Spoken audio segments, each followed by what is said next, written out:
Menyala Bangku. Sejarah baru tercipta.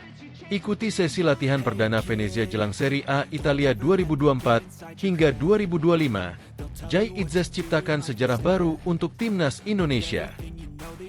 Mengejutkan, Bung Toel tiba-tiba sepakat dengan Erick Thohir soal ambisi besar untuk balas dendam ke Australia. Apa yang sebenarnya terjadi?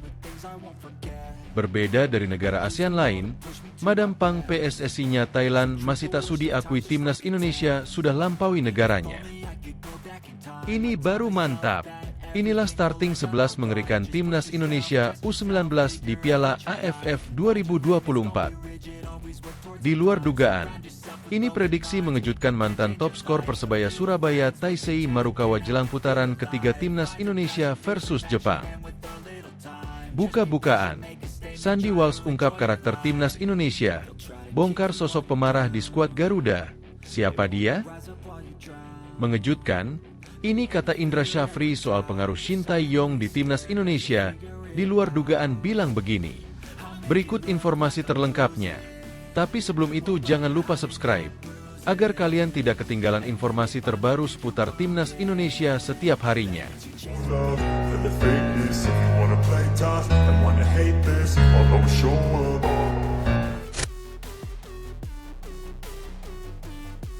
Menyala Bangku. Sejarah baru tercipta. Ikuti sesi latihan perdana Venezia jelang Serie A Italia 2024 hingga 2025. Jai Itzes ciptakan sejarah baru untuk timnas Indonesia. Jai Itzes ikuti sesi latihan perdana Venezia jelang Serie A Italia 2024 hingga 2025. Bek timnas Indonesia, Jai Itzes tampak sudah siap menyambut musim baru bersama Venezia. Itzes ikut serta dalam sesi latihan klub itu jelang bergulirnya musim 2024-2025. Venezia mengunggah momen sesi latihan perdana mereka, Minggu, 7 Juli 2024. Jai Itzes tanpa hadir dalam sesi latihan yang digelar di lapangan training center klub tersebut. Jai Itzes berlatih dengan skuad Venezia yang lain, misalnya Antonio Candela, Francesco Zampano, Afonso Peisoto, dan beberapa nama lain. Latihan pertama musim ini, bunyi caption Venezia dengan foto Jai Itzes yang sedang berlatih bersama skuad klub tersebut yang lain. Jai Itzes memang akan segera mencatatkan sejarah besar. Pemain berusia 24 tahun itu akan menjadi pemain timnas Indonesia pertama yang berlaga di Serie A. Venezia sangat ingin mempertahankan Jai Itzes, sebab sang bek tengah menjadi sosok krusial dalam kampanye mereka di Serie B musim lalu. Jika tak tampil di Serie A bersama Venezia, Jai Itzes tampaknya akan mendapatkan itu dengan klub lain. Beberapa waktu lalu, ex-pemain Go Ahead Eagles itu dikaitkan dengan Torino. Venezia sedang mengalami transisi menuju era baru. Belum lama ini mereka menunjuk Eusebio Di Francesco sebagai pelatih kepala yang baru. Eusebio Di Francesco mengisi posisi yang sebelumnya ditempati Paolo Vanoli. Torino menggaet Vanoli dari Venezia di akhir musim 2023-2024. Eusebio Di Francesco bukan sosok asing di Serie A. Beberapa klub seperti AS Roma dan Sassuolo pernah dilatih oleh sosok asal Italia itu. Mengejutkan, Bung Toel tiba-tiba sepakat dengan Erick Thohir soal ambisi besar untuk balas dendam ke Australia. Apa yang sebenarnya terjadi? Pengamat sepak bola Tommy Welly alias Bung Toel sepakat dengan Ketua Umum PSSI Erick Thohir mendukung timnas Indonesia agar mengalahkan Australia nantinya. Timnas Indonesia didukung untuk bisa mengalahkan Australia yang bakal bertemu di putaran ketiga kualifikasi Piala Dunia 2026 zona Asia. Ketua Umum PSSI Erick Thohir memang memberi motivasi kepada para pemain timnas Indonesia baik senior maupun usia muda yang bakal bertemu Australia nantinya. Timnas Indonesia senior memang bakal bertemu Australia yang bergabung dalam grup C kualifikasi Piala Dunia 2026 zona Asia nanti. Selain itu, Timnas U17 Indonesia juga bakal kembali melawan Australia di kualifikasi Piala Asia U17 2025 pada Oktober mendatang. Untuk itu, Erick Thohir memberi semangat agar para pemain timnas Indonesia bisa mengalahkan Australia. Ini sebagai balasan setelah timnas U16 Indonesia kalah dari Australia di babak semifinal ASEAN Cup U16 2024. Australia akhirnya keluar sebagai juara ASEAN Cup U16 2024 setelah mengalahkan Thailand di babak final. Sementara itu, Timnas U16 Indonesia yang kalah dari Australia di babak semifinal hanya mampu finish di posisi ketiga Piala AFF U16 tersebut. Tim Merah Putih menempati posisi ketiga setelah mengalahkan Vietnam dalam perebutan posisi tersebut. Setelah finish di posisi ketiga, pria yang juga menjabat sebagai Menteri BUMN tersebut tetap memuji para pemain muda tersebut. Menurutnya, Iputu Panji dan kawan-kawan telah berjuang dengan maksimal. Untuk itu, perjuangan Timnas U16 Indonesia ini diharapkan bisa menjadi motivasi. Tak hanya buat pemain muda, tetapi juga untuk Timnas Indonesia Senior agar mengarungi rivalitas baru dengan Australia. Hal ini karena Timnas Indonesia akan menghadapi tim berjulukan Sochros tersebut pada putaran ketiga kualifikasi Piala Dunia 2026 Zona Asia di Stadion Gelora Bung Tomo, Surabaya, pada 10 September 2024. Sedangkan untuk Timnas U16 Indonesia dijadwalkan akan menghadapi kualifikasi Piala Asia U17 2025 pada Oktober dengan melawan Australia, Kepulauan Mariana Utara, dan juga Kuwait. Menurut Erik, setelah Australia U23 kalah dari Indonesia pada Piala Asia U23 di Qatar, lalu mereka termotivasi mengalahkan skuad Garuda dari berbagai usia. Melihat situasi ini, Erick Thohir tak ingin tim Merah Putih menundukkan kepala dan berharap para pemain justru termotivasi agar bisa membalas kekalahan dari Australia nantinya. Sejak kita kalahkan Australia di Piala Asia U23 Qatar lalu, mereka menargetkan kita jadi setru baru. Itulah mengapa saat tim muda mereka menang di AFF kemarin, selebrasinya agak berlebihan. Tapi ingat, saya minta ke pemain, tidak boleh ada yang menundukkan kepala, tidak ada yang menangis. Mantan pemilik Inter Milan tersebut menekankan agar Timnas Indonesia bisa membalas dan menghajar Australia. Nanti kita ketemu Australia, kita sikat. Bersama supporter, kita akan dukung habis-habisan Timnas Indonesia, kata Erik. Kita bangsa besar, kenapa mesti takut dengan mereka? Ia juga meminta tim asuhan Nova Arianto bangkit agar bisa mengalahkan Australia pada Oktober 2024 mendatang. Garuda muda, kita harus bangkit lawan Australia Oktober nanti. Apalagi kemarin bermain dengan 10 orang bisa fix, tegas Erik. Lalu, saya akan bilang ke tim senior kita yang akan ketemu Australia di kualifikasi Piala Dunia untuk juga fix dan bisa kembali kalahkan mereka. Bung Toel pun mendukung pernyataan Erick Thohir tersebut yang memberi dukungan kepada tim asuhan Nova Arianto. Ia berharap mental para pemain bisa bangkit dan memanfaatkan kekalahan untuk lebih meningkatkan skill mereka. Kalah di sepak bola itu lumrah, kata Bung Toel. Namun saya melihat, Erick Thohir justru memanfaatkan momentum kekalahan itu untuk memberikan suntikan motivasi dahsyat yang bisa menaikkan level mental, persaingan, dan skill pemain. Berbeda dari negara ASEAN lain, Madam Pang PSSI-nya Thailand masih tak sudi akui Timnas Indonesia sudah lampaui negaranya. Rival kuat Timnas Indonesia di Asia Tenggara yakni Thailand masih belum mengakui jika prestasi negaranya sudah dilampaui skuad Garuda. Sebagaimana diketahui, Timnas Indonesia menjelma sebagai kekuatan baru di Asia Tenggara yang sebelumnya selalu didominasi Thailand dan Vietnam. Bukan cuma di level ASEAN, Timnas Indonesia menunjukkan tajinya saat berlaga di sejumlah turnamen bergengsi regional, seperti Piala Asia dan kualifikasi Piala Dunia. Di Piala Asia 2023, Timnas Indonesia Senior sukses lolos dari fase grup, sementara tim juniornya bisa melangkah hingga semifinal Piala Asia U23 dan tampil di playoff Olimpiade. Terbaru, pasukan Shin Tae-yong menjadi satu-satunya perwakilan negara Asia Tenggara yang mampu melaju ke putaran ketiga kualifikasi Piala Dunia 2026. Situasi ini berbanding terbalik dengan negara ASEAN lainnya seperti Thailand, Vietnam, hingga Malaysia yang langkahnya terhenti di putaran kedua kualifikasi Piala Dunia 2026. Ketiga negara-negara besar Asia Tenggara seperti Vietnam, Thailand, hingga Malaysia memang tengah mengalami penurunan prestasi dalam beberapa waktu terakhir. Sebagai contoh, Thailand yang biasa dikenal sebagai Raja ASEAN justru prestasinya mulai digantikan oleh Timnas Indonesia dalam turnamen bergengsi Asia. Selain di kualifikasi Piala Dunia 2026, Thailand juga terhenti di fase grup Piala Asia U23, sedangkan timnas Indonesia melaju hingga semifinal. Pun halnya di SEA Games 2023 Kamboja, timnas Indonesia berhasil pecundangi Thailand dalam perebutan medali emas dengan keunggulan 5-2 di partai final. Serangkaian prestasi inilah yang membuat timnas Indonesia mulai mendapat perhatian internasional. Sampai ada yang mengatakan jika Garuda merupakan kekuatan baru di Asia. Meski demikian, anggapan itu langsung ditolak mentah-mentah oleh Presiden Federasi Sepak Bola Thailand yakni Nualpan Lamsam atau disapa Madam Phang. Dalam sebuah wawancara dengan media asal Malaysia, Harimau Malaya, Madam Phang tak ingin kalau Thailand disebut tidak lebih baik dari timnas Indonesia. Saya tidak yakin Indonesia melampaui Thailand, ujar Madam Phang. Menurut Madam Phang, sepak bola di ASEAN kini sedang berkembang lebih positif, sehingga kekuatannya hampir merata, termasuk antara timnas Indonesia dengan Thailand. Setiap negara Asia khususnya Asia Tenggara, level sepak bolanya semakin dekat antar negara, tandasnya. Ini baru mantap.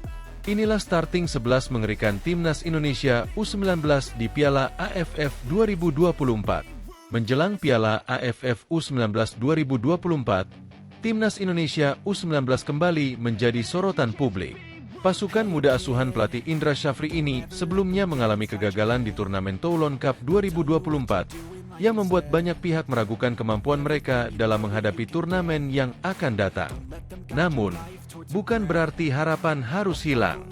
Kegagalan di Prancis justru memberikan pelajaran berharga dan menjadi ajang pembuktian diri bagi para pemain muda Garuda Nusantara. Saat bertanding di Prancis, timnas Indonesia U19 hadir sebagai salah satu tim termuda yang sebagian besar diisi oleh pemain jebolan Piala Dunia U17. Nama-nama seperti Arhan Kaka dan Jida Bin menjadi sorotan utama. Meski demikian, menghadapi lawan-lawan yang lebih matang dan berpengalaman membuat perjuangan mereka tak mudah. Tantangan demi tantangan yang dihadapi justru menambah ketangguhan mental mereka. Berikut ini adalah prediksi starting 11 timnas Indonesia U19 pada Piala AFF U19 2024 yang diakini dapat memberikan penampilan terbaik mereka dan membawa pulang hasil yang memuaskan dengan formasi dasar 4-3-3. Ikram Al-Ghifari diprediksi akan menjadi penjaga gawang utama timnas Indonesia U19. Meski terdapat banyak kiper berkualitas di dalam tim, kemampuan shot-stopping Ikram Al-Ghifari menjadikannya pilihan yang tak tergantikan. Perannya sebagai palang pintu terakhir sangat krusial dalam menjaga gawang dari serangan lawan. Doni Tripamungkas akan mengisi posisi bek kiri dengan kecepatan dan kemampuan bola matinya. Pemain muda ini memiliki bakat untuk membuka pertahanan lawan yang rapat di sisi kanan. Kualitas crossing dan tendangan bebasnya akan sangat dibutuhkan untuk menciptakan peluang bagi skuad Garuda Nusantara. Kadek Arel, pemain yang juga ditunjuk sebagai kapten tim, akan menjadi andalan di lini pertahanan tengah. Pengalaman dan ketenangannya dalam menghadapi tekanan lawan membuatnya layak memimpin skuad muda ini. Selain itu, keahliannya dalam situasi bola mati bisa menjadi senjata tambahan bagi timnas Indonesia U19. Sultan Zaki akan menjadi tandem Kadek Arel di posisi bek tengah. Dengan posturnya yang tinggi menjulang, Zaki memiliki kemampuan untuk menetralkan serangan udara lawan. Kombinasi ketenangan dan kekuatan fisiknya menjadikannya sosok bek yang diandalkan untuk mengawal lini pertahanan. Welber Jardim, pemain Akademi Sao Paulo, sering dimainkan sebagai gelandang selama di Prancis. Namun, potensi terbaiknya akan terlihat saat dia dimainkan di posisi aslinya, bek kanan. Dengan kemampuan bertahan dan menyerang yang seimbang, Jardim bisa memberikan kontribusi besar baik dalam hal defensif maupun ofensif. Di lini tengah, Jida Bin akan mengisi posisi gelandang bertahan pertama. Perannya sebagai deep playmaker sangat penting dalam mengatur aliran bola dan membantu pertahanan. Sebagai jebolan Asiop, Jida Bin memiliki tugas krusial untuk menjaga keseimbangan tim di lapangan tengah. Untuk menemani Jida Bin, Vigo Dennis adalah pilihan yang tepat. Sebagai gelandang bertahan kedua, Dennis memiliki peran box-to-box yang kerap membuka ruang bagi rekan-rekannya. Kemampuan bertahannya yang solid serta visi bermainnya menjadikan lini tengah Indonesia semakin kukuh. Tony Firmansyah, wonderkid Persebaya, akan menjadi motor serangan Timnas Indonesia U19. Gelandang serang ini telah merasakan atmosfer tim senior dan dikenal memiliki tendangan roket nan mematikan. Kehadirannya di lini tengah ofensif akan menjadi ancaman nyata bagi pertahanan lawan. Rizky Afrizal akan menjadi andalan di sisi kiri serangan. Pemain Madura United ini dikenal sebagai lawan yang sulit ditaklukkan dalam situasi 1 lawan 1. Kecepatannya serta kemampuan dribbling yang mumpuni menjadikannya ancaman konstan bagi bek kanan lawan. Di sektor kanan, Nabil Ashura masih menjadi opsi terbaik.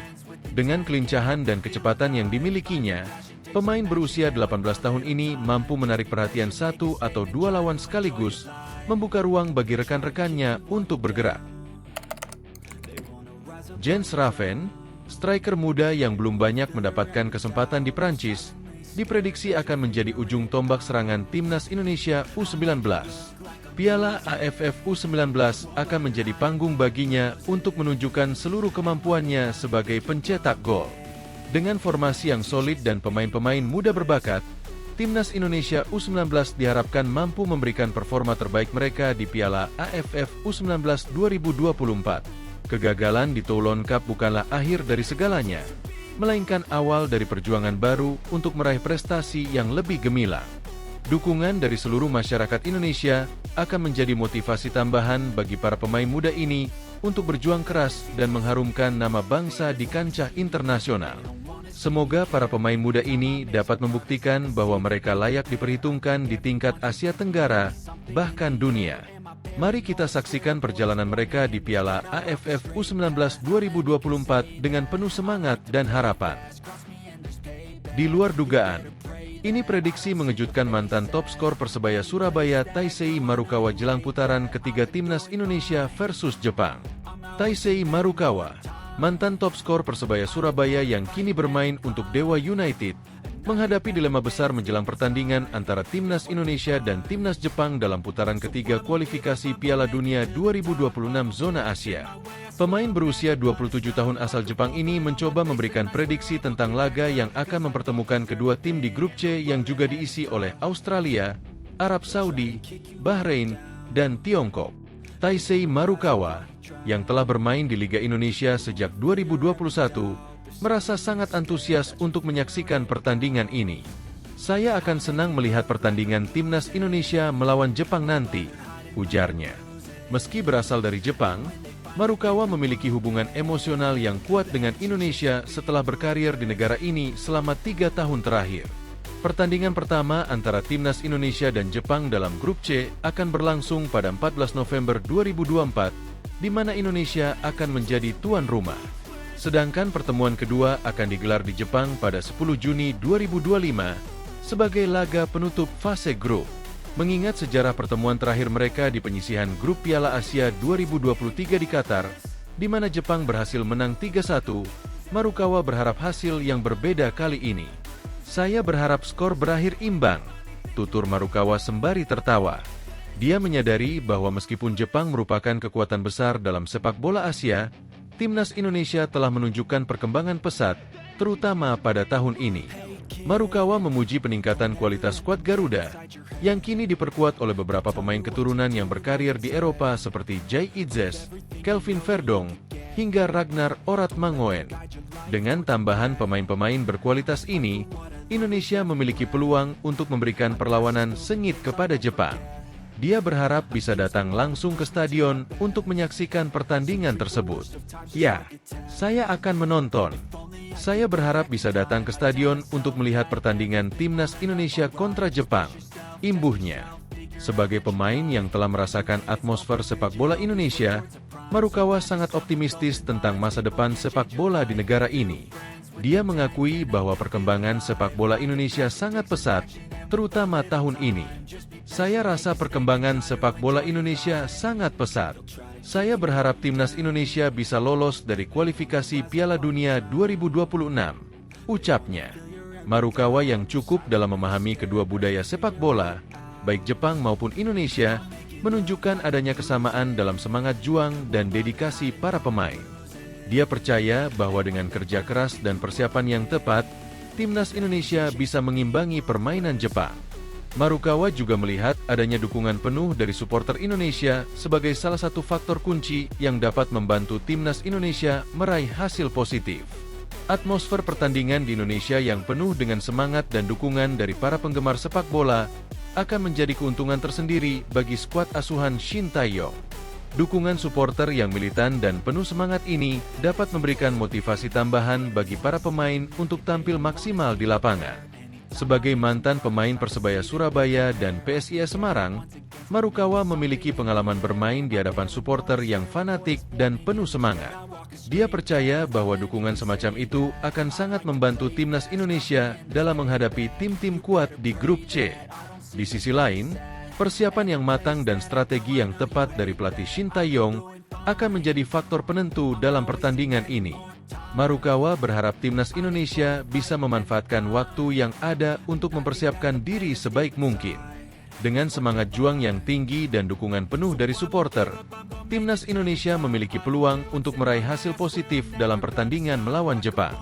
Melalui prediksi dan pandangannya, Taisei Marukawa mengajak seluruh masyarakat Indonesia untuk memberikan dukungan penuh kepada timnas Indonesia. Dengan dukungan yang luar biasa dari seluruh rakyat Indonesia, timnas Indonesia diharapkan bisa meraih hasil positif dan terus melangkah lebih jauh di kualifikasi Piala Dunia 2026. Dukungan total untuk timnas Indonesia dalam perjuangan mereka di kancah internasional akan memberikan energi dan daya juang yang tinggi bagi timnas Indonesia untuk meraih kesuksesan. Buka-bukaan, Sandy Walsh ungkap karakter timnas Indonesia, bongkar sosok pemarah di skuad Garuda. Siapa dia? Bek timnas Indonesia, Sandy Walsh, buka-bukaan terkait sifat asli pemain skuad Garuda. Sandy jadi salah satu pemain yang cukup gampang bergaul dengan pemain timnas. Bahkan, beberapa aksi lucunya saat membela timnas sering mendapatkan sorotan positif dari netizen. Sifatnya yang mudah beradaptasi membuat Sandy banyak dekat dengan pemain lain. Menjalani debut pada 2023, pemain Cafe Mechelen tersebut cukup antusias saat akan bertugas bersama pasukan Shin Tae-yong. Sandy Walsh diberikan beberapa pertanyaan terkait sifat pemain timnas Indonesia. Terkait Shane Patinama, Sandy memberikan dua gelar berbeda, yakni pemain yang paling jahil dan banyak makan. Sementara itu, Asnawi Mangkualam adalah pemain yang galak dan Jordi Amat adalah pemain paling memiliki jiwa pemimpin. Nathan Choeon disebut sebagai pemain yang mudah marah, yang gampang marah Nathan, kata Sandy Walsh dilansir dari Instagram Timnas Indonesia. Pemain yang sudah mengoleksi 12 caps di skuad Garuda ini juga bicara tentang sosok yang paling banyak membawa barang saat di timnas. Ivar memiliki banyak barang saat timnas bermain dan selalu dibawa. Termasuk diantaranya adalah PlayStation dan banyak sepatu. Saya pikir diantara Ivar Jenner dan Rafael Struij. Mungkin Ivar, dia membawa PlayStation dan baju ekstra. Dia bawa banyak sepatu bola, sangat banyak, pungkasnya. Mengejutkan, ini kata Indra Syafri soal pengaruh Shin Tae-yong di timnas Indonesia, di luar dugaan bilang begini. Indra Syafri bicara jujur soal Shin Tae-yong ketika ditanya seberapa besar pengaruh STY terhadap sepak bola Indonesia. Datangnya pelatih asal Korea Selatan, Shin Tae-yong ke Indonesia seperti memberikan warna baru bagi sepak bola tanah air. Melalui proses yang tak singkat, ST berhasil mengguratkan catatan indah bagi persepak bolaan Indonesia melalui prestasi yang dicapai timnas senior dan timnas U23. Beberapa waktu lalu, timnas Indonesia senior berhasil lolos ke babak 16 besar Piala Asia 2024 yang berlangsung di Qatar. 2 bulan setelahnya, di negara yang sama, sejarah dibukukan timnas Indonesia U23 dengan lolos ke semifinal Piala Asia U23. Terlebih, sebagai tim debutan, Timnas Indonesia berhasil mengalahkan negara-negara terkuat di Asia seperti Australia, Yordania, hingga Korea Selatan. Pelatih asal Gyeongsang Utara, Korea Selatan itu juga berhasil membawa timnas senior lolos ke putaran ketiga kualifikasi Piala Dunia 2026 zona Asia. Prestasi-prestasi itu digapai melalui perjuangan pemain-pemain muda yang mendominasi kekuatan timnas senior dan timnas Indonesia U23. Pengaruh Shin Tae-yong bagi sepak bola Indonesia telah diakui oleh berbagai pihak. Lantas, bagaimana pandangan Coach Indra Syafri terhadap Shin Tae-yong? Direktur Teknik PSSI sekaligus pelatih timnas Indonesia, Indra Syafri, mengungkap bahwa dirinya sudah bekerja sama dengan Shin Tae-yong sejak SD baru tiba di Indonesia. Untuk itu, Coach Indra mengaku tahu persis apa yang dikerjakan oleh Coach Shin Tae-yong di timnas Indonesia. Saya tahu persis apa yang dikerjakan Coach Shin, terutama yang kita lihat regenerasi pemain tim nasional, kata Indra Syafri. Tak hanya itu, Coach Indra juga mengatakan bahwa dialah yang menemui Coach Shin ketika baru datang ke Indonesia. Dan saat itu, Coach Shin langsung bertanya kepada Indra Syafri, apa yang menjadi permasalahan bagi sepak bola Indonesia. Jadi pertama Coach Shin masuk, tahun 2020 saya pertama kali bertemu di Hotel Mulia. Dia bertanya ke saya, apa yang menjadi masalah di sepak bola Indonesia, kata Indra Syafri. Kemudian Coach Indra mengungkap ada dua masalah yang dihadapi timnas Indonesia, diantaranya kondisi fisik dan mental. 1. Kondisi fisik. Yang kedua mental. Dan dia sepakat, ujarnya. Terkait hal itu, Coach Indra Syafri juga salah satu orang yang mengajukan untuk berani memangkas generasi pemain. Seperti diketahui, Shin Tae-yong terkenal sebagai pelatih yang berani meregenerasi pemain timnas Indonesia hingga melahirkan tim yang kuat. Dan saya juga bilang, kita harus berani memangkas generasi pemain, kata Coach Indra Syafri. Gak apa-apa kita sekarang belum berprestasi, tapi pemain-pemain yang direkrut benar-benar kriterianya sesuai dengan cikal bakal pemain-pemain yang akan kita develop menjadi pemain senior. Dan itu dia lakukan, tambahnya.